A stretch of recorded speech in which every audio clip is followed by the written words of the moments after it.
Hello and welcome to my tutorial on how to import VRoid models into Blender. Basically, in turn, making your own character models that you can use for Blender at a later date. Hey, okay, so what we're going to be doing first is obviously you need Blender. Blender is a free program that you can use whenever you feel like it.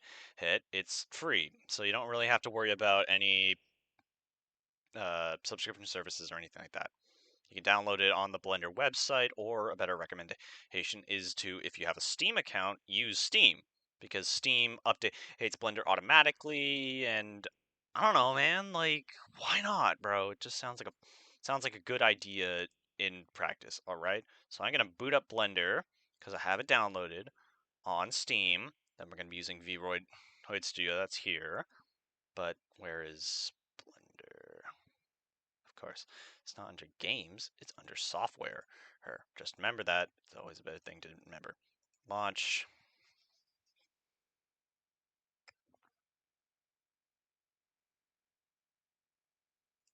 Okay, so we have Blender here, and the way that you move around is by mostly by using the mouse and the middle mouse button, left clicking, all that sort of stuff. I'm personally using industry the industry standard. I'm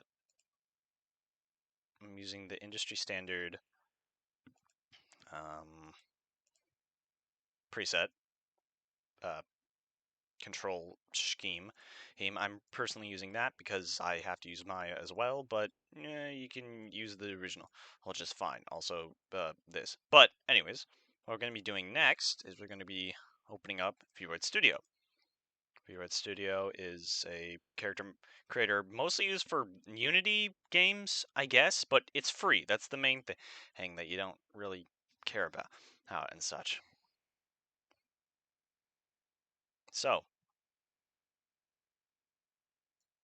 once we see the character, yep, great. The movement system for this is a lot different than the movement system for Blender, but you can choose your hairstyle and eyes and all that sort of stuff. But a recommendation is that, first off, if you take a look at these eyes are not actual eyeballs, which are, if you're wanting to rig this character later for use in Blender, you're going to want to have actual eyeballs. So, I don't know, just get used to deleting stuff off of this.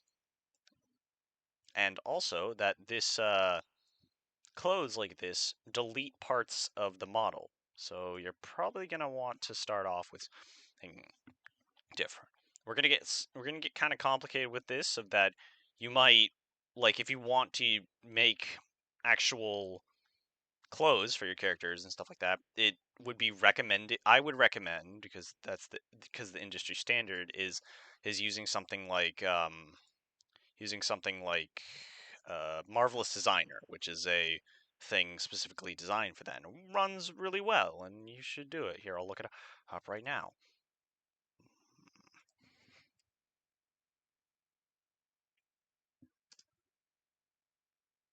Yeah, I don't know how to spell. Sue me.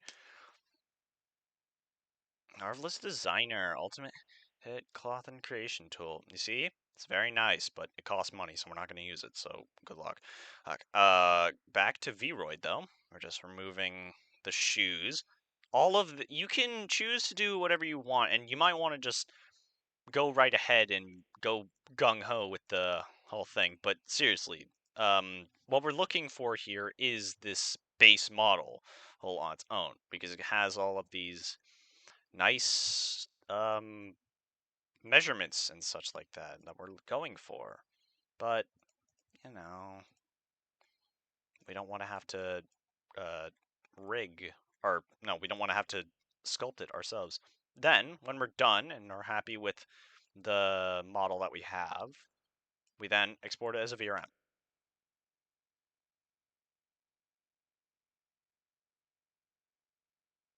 You can do these things if you feel like it. Title, IDK, Lamau. I don't know the difference between VRM 0 and VRM 1. I'm used to using VRM 0, but you can do whatever you want.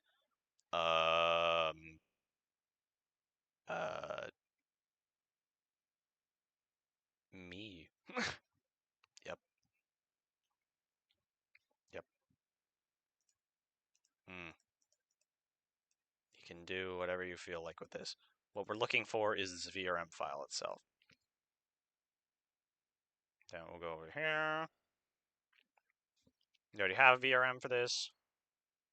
Then, so now that we have the VRM file from VRoid, here comes the hard part, I guess. How are we going to get this over to Blender is the real question. Well, you can go up to import, but there is no VRM file here. If we go looking through our files for the thing, IDK Lamau, VRM. So we can't exactly just drag and drop it into this, which would be helpful. But no, we can't do that. What instead we're going to do is that we're going to basically just rename this as a GLB, because VRM is the same as GLB, just kind of modified as a whole. You might want to make a copy of this if you don't want, like, I don't know, if you just don't want to be destructive about it, but I don't care. So we're just going to rename it to GLB, and see, now, instead of having nothing show up on the thing like this, instead, we have something show up like this. Perfect. It can be opened up by the 3D viewer in Windows. Because GLB is, for lack of a better word, kind of like the MP3 of, it's kind of like the MP3 file of, or IMG file of 3D models. It's just a standard thing. So, go to import, GLB, GELTF, or whatever. Go over to this, good, good. So now, we have it in Blender. Now, what we're going to want to do first, and this sounds kind of bizarre because you might be thinking, oh, well, I want to use this skeleton. I mean, it works with the thing. No, you don't. So delete it. We're going to be, you can re-rig it later, but this skeleton is just a whole pile of junk that you can't use. And the way that Blender's rigging system doesn't really play well with other skeletons very well. So next we're going to want to go into textured mode because now we can see the textures, but these textures aren't exactly too good. They're emission textures, so they don't really actually perform very well, hell, with shading and such. But what we're going to do is, as I said, notice how these are flat planes. We're just going to get rid of them. You can click on vertices, and the easiest way to get around them is to select linked, which is open bracket or close bracket hit for me, but is I think is the plus and minus keys on normal Blender or use. But yeah, go to this, get rid of this. Just you can individually select them if you want. Also, you're going to want to remove this back part because we're going to replace it with an actual eyeball later. But let's go ahead and do all this.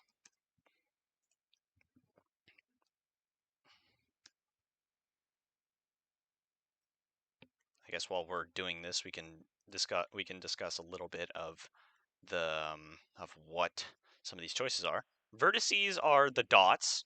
Edges are the things that are connecting the dots. Faces are the things in between the things like that and such. And only edges and faces do what you think it will. Dissolve vertices and such is a less caustic way of doing things, I guess. It dissolves them so you can, I don't know, it will leave behind important things, I think. I don't know. Look it up, man. Limited dissolve also does that, and let's just try it. Dissolve vertices. Their boundary. See? So it dissolved everything that wasn't just the absolute definition of its thing. Now we're on to the teeth and such, and these are going to be separate pieces as well. So for now, we're just going to select them.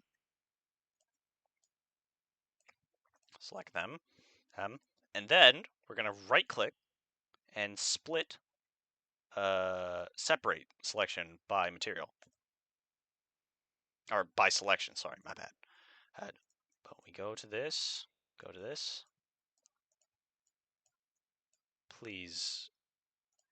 Please be patient. I'm not very. Please be patient. I'm nervous. I'm nervous in front of the camera.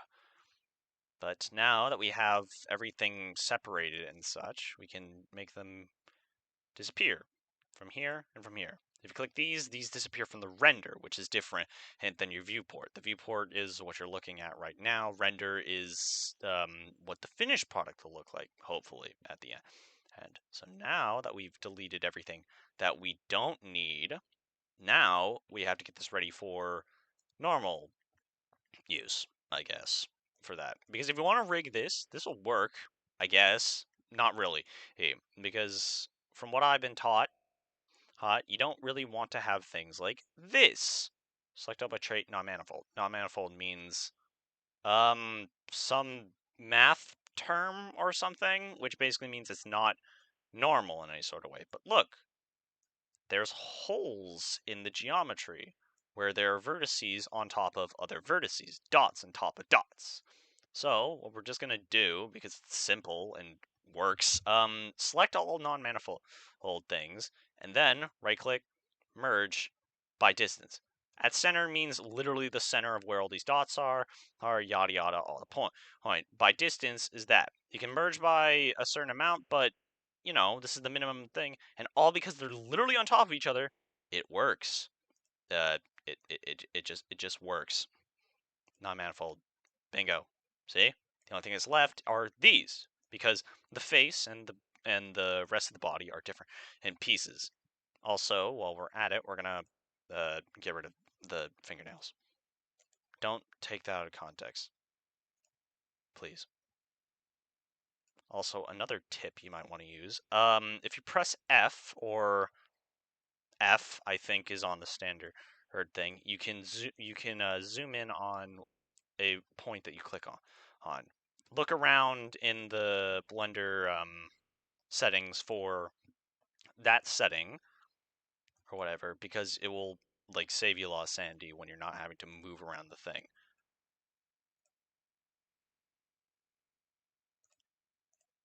Just deleting fingernails. Yeah. Wonder what they call nails. What came first, nails or fingernails? I mean, they could just, nails could probably just mean something that's hard, which mean something on the end of a finger, obviously.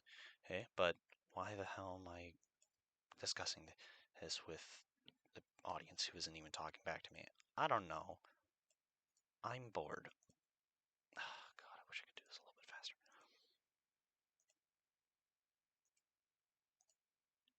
Bang, bang, bong. But yeah, these are just weird off things. Whatever, they won't do too well when it comes to rigging this. It's hard to describe how rigging works, but the easiest thing to remember is that if it's one big model, then it will work much better instead of having multiple things that technically can be part of the same model and the same geometry and stuff like that. You can have parts that are off set from each other, but you know, it just won't work as well. So now that we have the uh, the head, the rest of the body done, now we can also do the same to the thing. Do the same that we remember how to do. Go to trait, select by trait, non-manifold, hold, and then merge by distance. Bingo, bingo, bongo. It's done. Yay.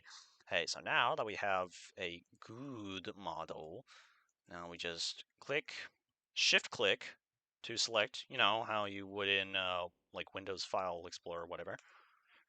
Then join, obviously. Join. You right click it and join. Fine. In object mode, not in edit mode. Just remember, there's a difference between object and edit mode. But the main thing is that object is for everything, edit is for the vertices and stuff like that. But now we can go into edit mode. Yeah, I guess there is a difference between those things. But trait, non-manifold, select trait, non-manifold, hold, merge by distance. Again, you're gonna be doing that a lot. Just fixes models and such. It's a good way of things. These weird parts are from shading errors. Oh, guess it worked. Oh yeah, from auto smooth and such. But look, it's done. It's done. It's done. They're good. Now we have a model that we can work with.